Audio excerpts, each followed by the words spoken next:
تستنكر هذه المؤامرة الدولية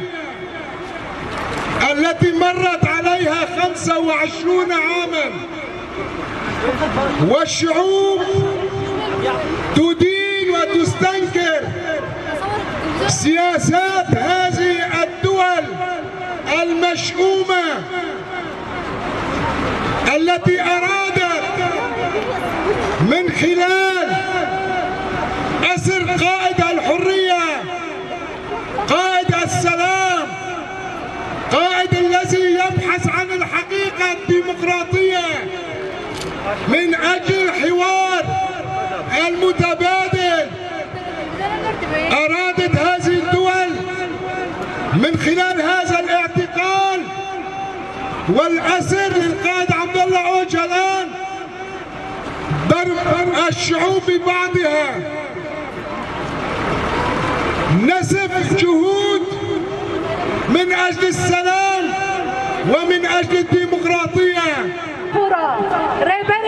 گردونی، رهبر مروحیه، یکو ابو 25 سالنا نپی خواهشتنه تهندر زندانا امرالی دا، زندانا فاشیسم دا، یکو هر تم حول ده گو ایرادان گلان دکتا دیار بر آبودا بشکینه و دیک ببه لی اف کمپلان ام نتاوی دسری دا ام بتندی شرمزار دکن ام هیزین هگامانی یکو اف کمپلو چه کرنو بیک آنینا ام بتندی اف سیاستا قر کرنه شرمزار دکن سیاستا گو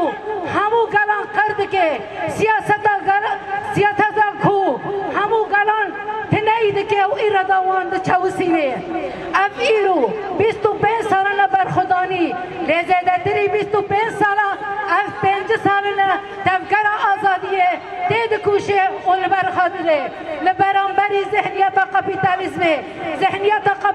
کپیتالیسمه یا گو کشتی آلوده که هری داویه یا ختماندنه و حلوشاندنه اف نویه اشتار نویه دایکا خداوند ایرو اف سیاستا بهیزا خوا بهیزا برخدانه بتکوشینا خوا بفکر و فلسفه خوا تک بریه اف تک چناجی نکیفا دولت هگمانی کنایه جبرویا که ولاتیان گنودو دیده ها چکرن دند رجالتا نویندا ربر آبو ببرخدانی خوا و بتکوشینا خوا اف داگر خود بی خودی پروژه رجالتا نوینی ها دموکراتی یا گو روژا گو پیشکش کریه اف کمپلان افراتوی هاتی پیلان کرن و برفته برن جملین هزی حکمانی که هزین دولت یکو فاشیسم و یکو نکانن ایرادا قبول بکن یکو نکانن ایرادا و هزین جواک بینه قبول بکن خیانت لنرخی خی جواک بونه کرنه